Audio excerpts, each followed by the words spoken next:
नमस्कार, यह है बात इंदौर की और मैं हूं अरविंद तिवारी।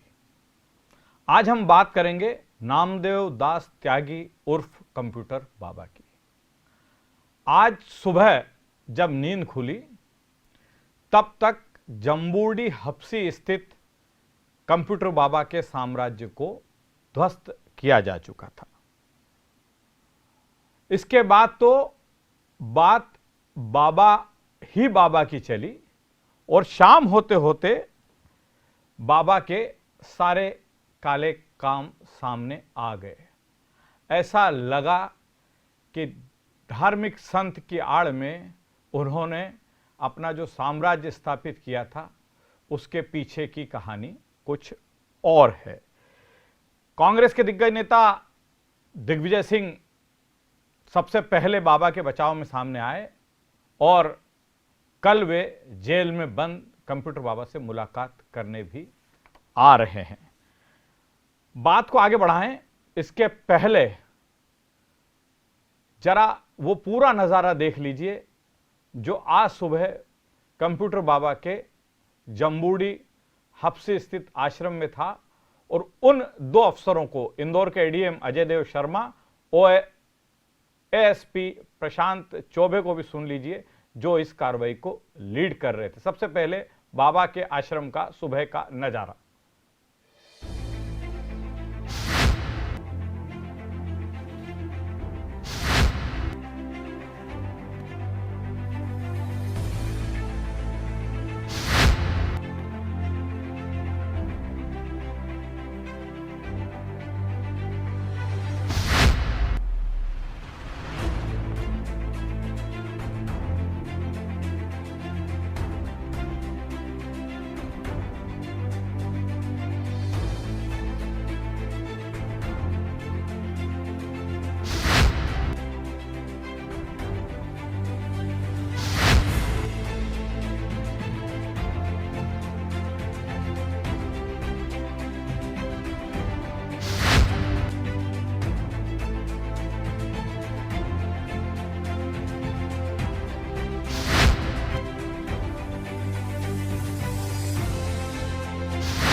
अतिक्रमण की कार्रवाई थी जो कि शासकीय भूमि से अतिक्रमण हटाने की कार्रवाई नगर निगम के द्वारा की गई है। इस कार्रवाई में शांति व्यवस्था, कानून व्यवस्था के हिसाब से पुलिस प्रशासन की ड्यूटियां लगाई गई थी। इसमें पुलिस के लगभग 100 जवान, सीएसपी साहब, टीआईवाई साहबान थे, एडीएम साहब, एसडीएम साहबान थे और ये कार्रवाई सुबह प्रारंभ हुई थी। और इस कार्रवाई के दौरान शुरुआती जब कार्रवाई शुरू हुई उस दौरान कुछ लोगों ने रेसिस्ट किया, विरोध किया, तो शांति भंग की आशंका में 6 या 7 लोगों को इसमें प्रिवेंटिव अरेस्ट में लिया गया है। वो लोग, उनकी लिस्ट अभी बन के मेरे पास नहीं आ पाई है, इसलिए मैं नाम किसी का कंफर्म नहीं कर सकता हूँ, लेकिन 7 लोग संभवतः हिरासत में हैं जिनको प्रिवेंटिव अरेस्ट में गिरफ्तार करके जेल भेज दिया। ग्राम जम्बूडी हप्सी में सन 2000 में जिला योजना समिति के द्वारा ग्राम पंचायत को गौशाला के लिए 46 एकड़ ज़मीन दी गई थी। कालांतर में इसमें तथाकथित बाबाओं के द्वारा 2 एकड़ ज़मीन पर स्ट्रक्चर बना लिया था और कई मकानात और ऐशो आराम के सामान इकट्ठे कर लिए थे। शिकायत मिलने पर कलेक्टर महोदय के निर्देशन में संबंधित तहसीलदार द्वारा उनको नोटिस दिया गया। नोटिस उपरांत उन्होंने कार्रवाई नहीं की और अतिक्रमण स्वयं नहीं हटाया। तत्पश्चात हमने आवश्यक पुलिस बल के साथ और नगर निगम के अमले के साथ इस स्ट्रक्चर को हटा दिया है। और जब कार्रवाई प्रारंभ हुई थी उस समय 6-7 लोगों के द्वारा कार्रवाई में बाधा उत्पन्न करने की संभावना निर्मित हुई। उनको परिशांति की भंग की संभावना के अंतर्गत 7 लोगों को गिरफ्तार कर सेंट्रल जेल भेज दिया गया है। देखा आपने? अब थोड़ा बाबा के बारे में भी जान लेते हैं।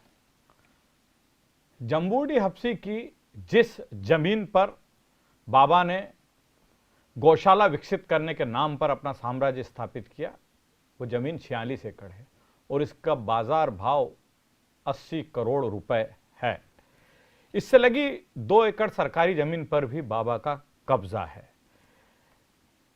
लेकिन ये रातों रात तो नहीं हुआ होगा और यह हुआ इसलिए कि राजनेताओं का, चाहे भारतीय जनता पार्टी की सरकार रही हो या कांग्रेस की सरकार रही हो, बाबा को पूरा संरक्षण रहा है। पिछले 10-12 साल में बाबा ने अपने साम्राज्य का बेहिसाब विस्तार किया। मतलब कल्पना नहीं कर सकते हम कि बाबा ने किस स्थिति में जाकर इस साम्राज्य को आकार दे दिया था। आज जब खुलासा हुआ तब हमारी आंखें चौंधिया गई कि आखिर एक संत का साम्राज्य कम समय में इतना विस्तार ले सकता है। यह हम सब के लिए बड़ी चौंकाने की बात है। सरकार कांग्रेस की रही हो, भारतीय जनता पार्टी की रही हो, बाबा का रसूख कभी कम नहीं हुआ। शिवराज सरकार में उन्हें राज्य मंत्री का दर्जा था और वो पूरे लाव लश्कर के साथ सरकारी सुख सुविधाओं का उपयोग करके प्रदेश में घूमते थे और नौकरशाहों को तलब कर उनसे सवाल जवाब करते थे। बाद में वे कमलनाथ के मुख्यमंत्रित्व काल में शिप्रा मंदाकिनी नर्मदा न्यास के अध्यक्ष हो गए और रेत का अवैध उत्खनन रुकवाने के नाम पर मौके पर पहुंचने लगे। शिवराज सिंह चौहान ने जब तक उन्हें राज्य मंत्री का दर्जा नहीं दिया था, उसके पहले उन्होंने सरकार को ब्लैकमेल करने में भी कोई कसर बाकी नहीं रखी थी। कांग्रेस की सरकार बनी तो बाबा ने रंग बदल दिया और वे कमलनाथ के खास सिपा सालारों की गिनती में आके खड़े हो गए। कांग्रेस ने बाबा का भरपूर उपयोग किया। लोकसभा चुनाव में उन्होंने इंदौर, जबलपुर, ग्वालियर में बड़े बड़े संत सम्मेलन किए और भारतीय जनता पार्टी की सरकार को कोसने में कोई कसर बाकी नहीं रखी। वे जहां चाहते थे उन्हें वो सुविधा उपलब्ध हो जाती थी। वल्लभ भवन में उन्हें एक कमरा, मतलब मंत्रालय, जो मध्य प्रदेश में की सरकार जहां से चलती है, वहां उन्हें एक कमरा दे दिया गया था और वे जब उस कक्ष में बैठते थे तो अनेक विभागों के मंत्रियों को वहां तलब कर लेते थे।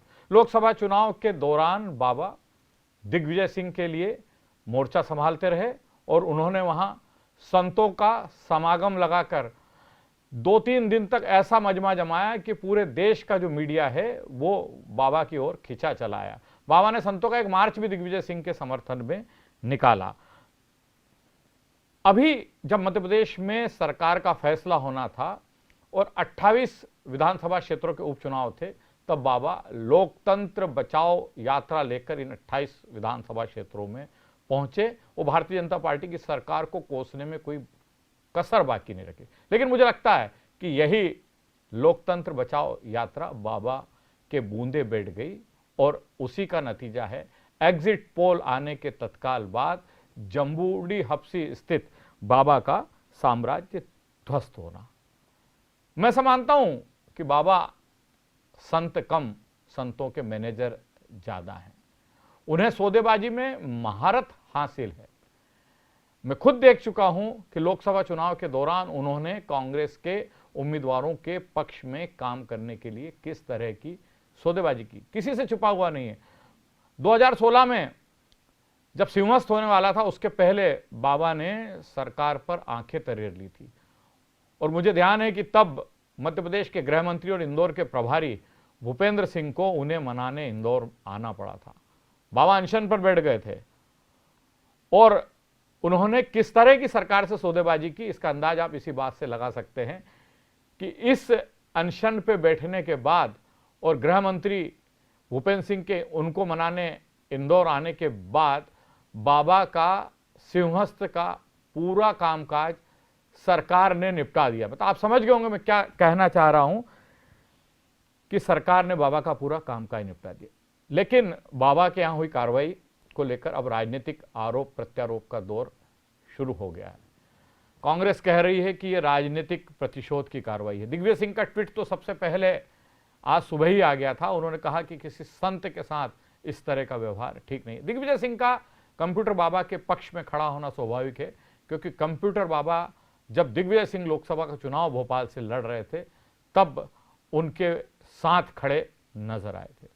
आइए देखते हैं कि दिग्विजय सिंह के ट्वीट के बाद इंदौर के दो कांग्रेस विधायक संजय शुक्ला और विशाल पटेल क्या कहते हैं। संजय शुक्ला और विशाल पटेल इंदौर के दो विधायक हैं और इन्होंने बाबा के आश्रम पर हुई कार्रवाई का विरोध किया है। देखिए क्या कहते हैं संजय शुक्ला और विशाल पटेल।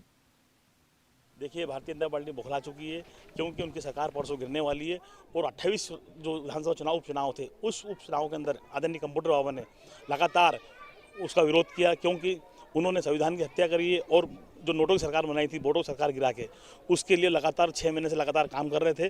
पूरे साधु संतों को लेके, पूरे लाजमा लेके वो पूरे प्रदेश के अंदर दौरा किया उनने। तो उसके खिलाफ भारतीय जनता पार्टी ने आज उनके ऊपर बिना नोटिस दिए कार्रवाई कर दी, जिसका हम घोर विरोध करते हैं। इसके पहले मैंने भी विरोध किया था। हम विशाल पटेल जी और हम सब लोग यहाँ आए हुए थे। ये देपालपुर विधानसभा है हमारे विशाल पटेल जी की, इसके लिए हमने सबने विरोध किया है। और आदरणीय कमलनाथ जी सरकार बनने जा रही है 10 तारीख को, तो उसके लिए भारतीय जनता पार्टी घबरा चुके हैं। तो उन्होंने देखिए भोपाल के विधायक हमारे आरिफ मसूद के ऊपर भी कार्रवाई करी, उनका कॉलेज तोड़ दिया। छतरपुर के विधायक चतुर्वेदी जी, उनकी खदान पे भी कार्रवाई कर दी है।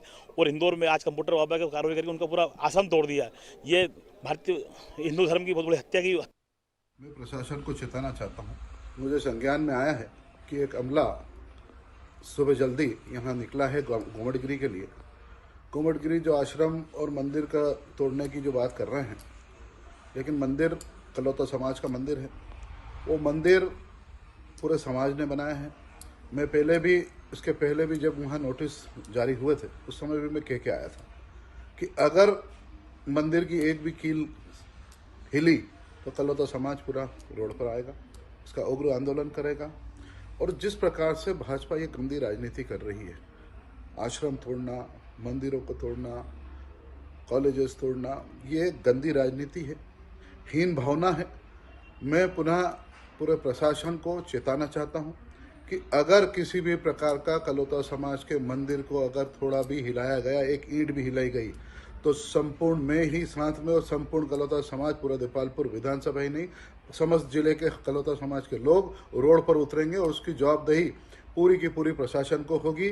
और इसका जवाब उन्हें देना तो ठीक है, हम ईंट से ईंट बजा के रहेंगे इस प्रशासन की। सुना आपने क्या कहा संजय शुक्ला और विशाल पटेल ने। संजय शुक्ला कह रहे हैं कि 2 दिन बाद हमारी सरकार बन रही है और हमारी सरकार बनने के बाद बाबा का साम्राज्य फिर स्थापित हो जाएगा, यहाँ जो तोड़फोड़ हुई है उसे दुरुस्त कर दिया जाएगा। विशाल पटेल कह रहे हैं कि कार्रवाई का तो मैं विरोध कर ही रहा हूं, लेकिन इसके साथ साथ कार्रवाई राजनीतिक प्रतिशोध की भावना से की गई है और इसके साथ साथ यहीं पर स्थित कलौता समाज के मंदिर के साथ यदि पर कोई कार्रवाई हुई, यदि इस मंदिर की एक कील भी निकाली गई, तो पूरे मध्य प्रदेश का कलौता समाज यहाँ इकट्ठा हो जाएगा और इस कार्रवाई का विरोध करेगा।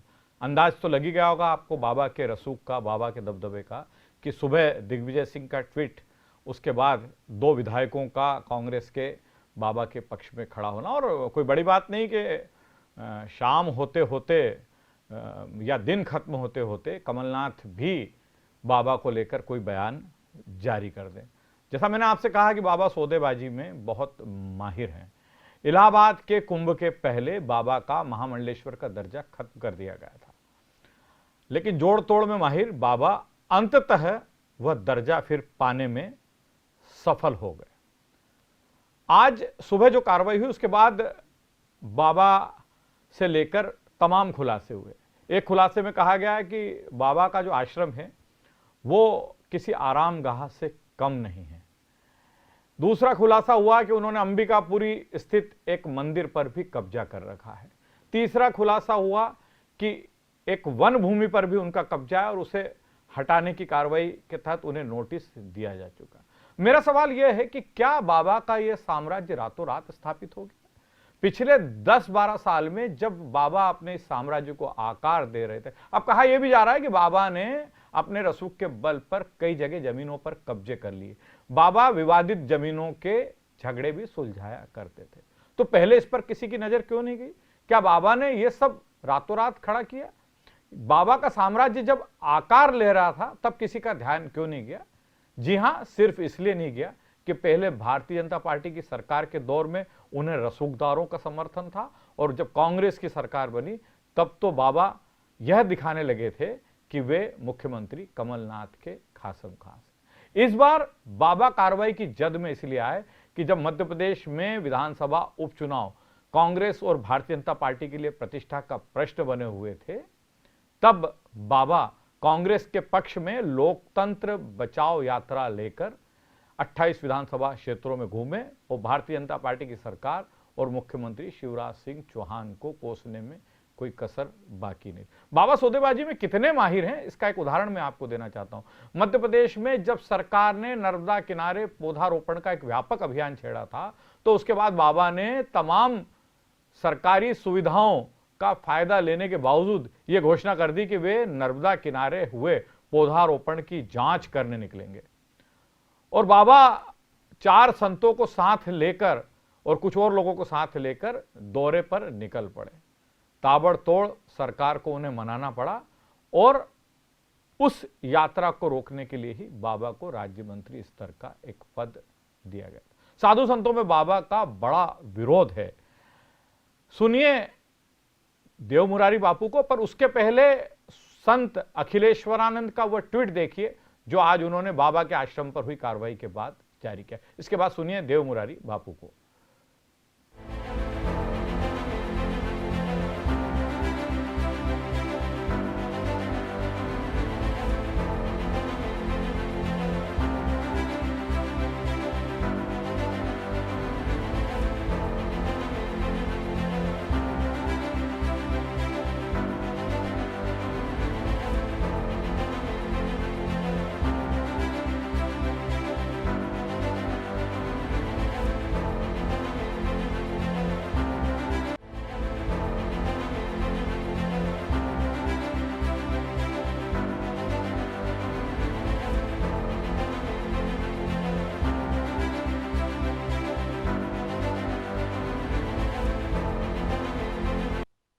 मध्य प्रदेश के जो कंप्यूटर बाबा जिन्होंने इंदौर में करोड़ों रुपए का अवैध ज़मीन कब्जा कर मठ बनाया हुआ था, जिला प्रशासन ने उसको ध्वस्त कर दिया और कंप्यूटर को उसकी असली जगह जेल भेज दिया गया। इसके लिए मैं जिला प्रशासन को बहुत बहुत धन्यवाद देता हूं। जैसा कि आप जानते हैं पिछले वर्ष 2019 में 14 अक्टूबर 19 को मैंने कहा था कि कंप्यूटर अवैध उत्खनन करा रहा है, 2 नंबर के काम कर रहा है, अधिकारियों को धमका करके पैसा एकत्रित करने का काम कर रहा है।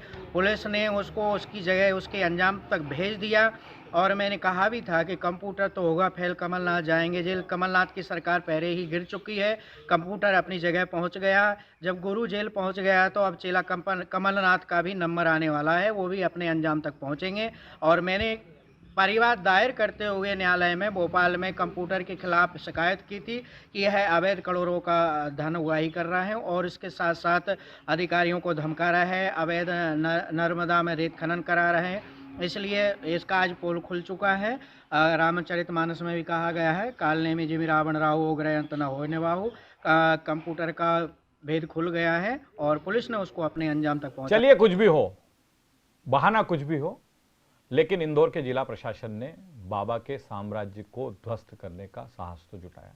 इंदौर के कलेक्टर मनीष सिंह बधाई के पात्र हैं, लेकिन बात यही बनने वाली नहीं है।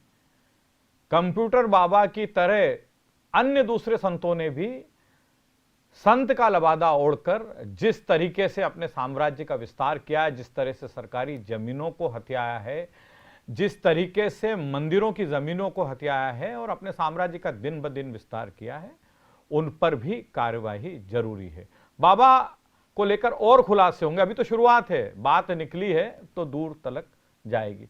बात निकली है तो मैं आपको यह भी बताना चाहूंगा कि सालों पहले बाबा इंदौर में मालवा के महाकुंभ के आयोजन के नाम पर हेलीकॉप्टर लेके पूरे देश में घूमे थे। तब सत्यनारायण पटेल कांग्रेस के जो नेता हैं उनके सारथी बने थे। बाबा जगह गए थे न्योता देने, हेलीकॉप्टर से न्योता देने के आप आइए और मालवा के महाकुंभ में शामिल होइए। लेकिन आपको यह सुनकर आश्चर्य होगा कि इस महाकुंभ में जो साधु संत शामिल होने आए थे वो महाकुंभ के समापन पर जब लौटे तो कंप्यूटर बाबा को गालियां देते हुए और उस आयोजन के लिए शहर भर में लगाए गए पोस्टर्स पर पेशाब करते हुए। यह स्थिति है। जैसा मैंने आपसे कहा कि बाबा संत कम, संतों के मैनेजर ज्यादा थे। इंदौर के राजनीतिक आयोजनों में हमने कई आयोजन ऐसे देखे हैं, चाहे वो धार्मिक क्षेत्र का आयोजन हो या सामाजिक क्षेत्र का आयोजन हो जो राजनेताओं के संरक्षण में होता था, उसमें बाबा 100-200 साधु संतों की टोली लेकर पहुंच जाते थे और उनकी इतनी आवभगत होती थी कि हम चौंधिया जाती थी हमारी आंखें कि आखिर ऐसा क्या चमत्कार है बाबा में। बाबा संत कम और नेता की भूमिका में ज्यादा आ गए थे। बाबा की दखल इतनी बढ़ गई थी कि वो अपने इर्द गिर्द चलने वाले लोगों को, अपने साथ चलने वाले लोगों को राजनीतिक क्षेत्र में नियुक्तियां दिलवाने लगे थे। आज बात इतनी ही। जल्दी ही फिर मिलेंगे किसी नए मुद्दे के साथ और करेंगे बात इंदौर की। अरविंद तिवारी को दीजिए इजाजत।